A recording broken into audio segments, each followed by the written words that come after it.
Hello students, welcome back to Aspire Academy. आज हम class 9th 11.1 question number 4 करने जा रहे हैं। क्वेश्चन रीड करते हैं। क्वेश्चन में हमें क्या बोला गया है। A conical tent is 10 metre high and the radius of its base is 24 metre. Find its slant height of the tent, cost of canvas required to make the tent. Okay, तो हमें क्या बोल रहा है, एक कॉनोनिकल टेंट है, मतलब cone shape का एक टेंट है जिसकी हाइट कितनी है, 10 मीटर हाइट है और रेडियस उसका गिवन है हमको 24 मीटर। सबसे पहले तो हमको उसकी स्लैंट हाइट निकालनी है और उसके बाद हमको उसके कैनवास का जो कॉस्ट है वो निकालना है। अगर 1 मीटर स्क्वायर कैनवास कितने रुपए का है, 70 रुपए का है, तो बाकी हमें कितने पैसे लगेंगे। तो सबसे पहले हम फर्स्ट वाले क्वेश्चन पे जाते हैं, जो फर्स्ट वाला इसका पार्ट है वो, और गिवन वैल्यूज लिख लेते हैं। तो हम यहाँ पे लिखते हैं सॉल्यूशन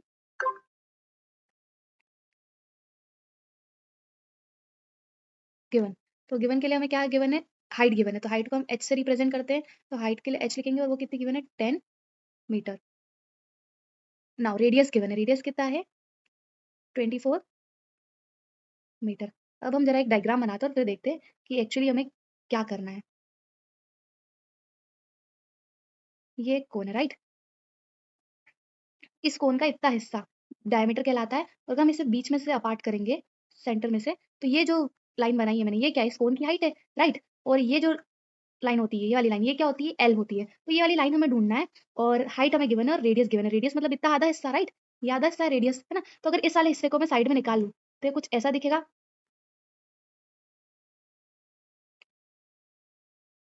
ठीक है। ये हमारे पास एल है, ये हमारे पास आर है और ये हमारे पास एच है। एच की वैल्यू हमको पता है, आर की पता है, हमें एल निकालना है, स्लांट एंड निकालना है। तो ये हमको कैसा ट्रायंगल दिख रहा है, राइट एंगल ट्रायंगल दिख रहा है, राइट। यहाँ पे हमें 90 डिग्री का एंगल बन रहा है। तो हम पाइथागोरस थ्योरम जानते हैं। जब भी हमें ऐसा राइट एंगल ट्रायंगल दिखे और उसमें से इस वैल्यू को हम हाइपोटेनियस बोलते हैं, इसको बेस बोलते हैं और इसको परपेंडिकुलर बोलते हैं, कोई भी एक वैल्यू मतलब अननोन है, तो हम उस वैल्यू को निकाल सकते हैं। कैसे निकाल सकते हैं, तो पाइथागोरस थ्योरम क्या होती है पहले वो लिख लेते हैं।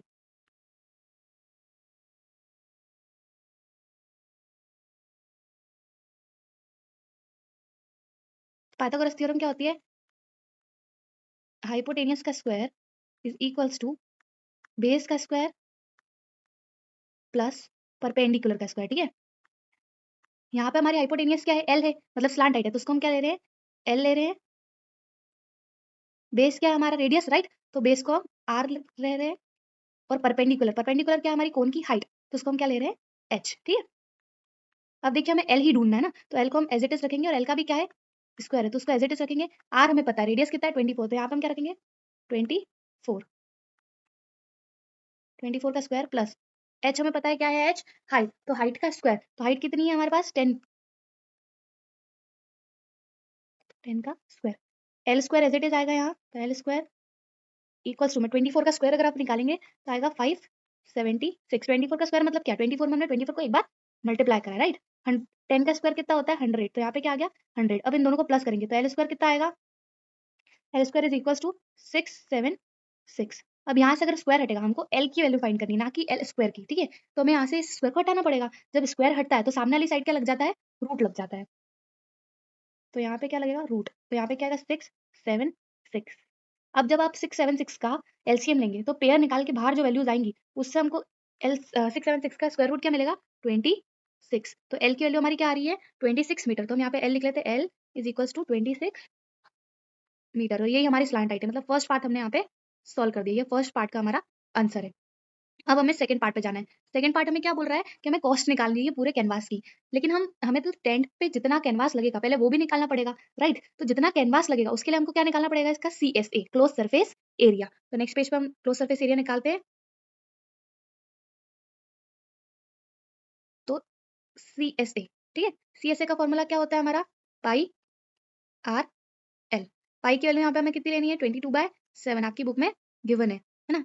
रेडियस अभी हमने देखा, रेडियस हमको कितना बोला गया है, 24। और एल की वैल्यू स्लांट हाइट हमने कितनी निकाली अभी, 26। इन सबको हम कैलकुलेट करेंगे। देखिए 7 से कोई सी वैल्यू ऊपर नहीं कट रही है, तो इन सबको हम अगर ऊपर वालों को मल्टीप्लाई करेंगे तो हमारा ऊपर वैल्यू आएगी 313,728 अपॉन में 7। तो सी एस हमारा क्या आ गया, सीएसए की वैल्यू हमारी ये आ गई। तो सीएसए अब हमने निकालनी है। अब टोटल एरिया कितना टेंट का लग रहा है, टेंट कैनवास का लग रहा है इतना, ठीक है। 1 मीटर स्क्वायर की हमें कॉस्ट कितनी गिवन है, 70 की। तो पूरी हमें कॉस्ट निकालनी है, तो हम क्या करेंगे, जितना एरिया है उसमें कॉस्ट का मल्टीप्लाई कर देंगे। तो अब हम कॉस्ट निकालेंगे, तो cost of 1 metre square is equals to 70 rupees. Now cost of 13728 divide by 7 metre square is equals to 13728 upon 7 into 70।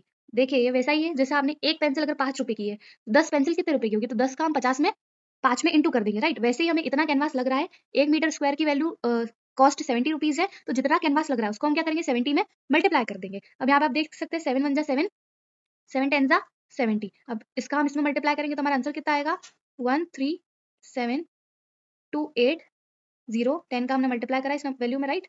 तो इतनी वैल्यू आएगी, इतने रुपीज हमको लगेंगे, इतनी कॉस्ट पड़ेगी हमको कैनवास के लिए। ठीक है, ये हमारा क्वेश्चन यही खत्म होता है। नेक्स्ट क्वेश्चन हम नेक्स्ट वीडियो में करेंगे। आप चाहे तो स्क्रीनशॉट ले सकते हैं इसका और इसका। Thank you for watching my channel guys.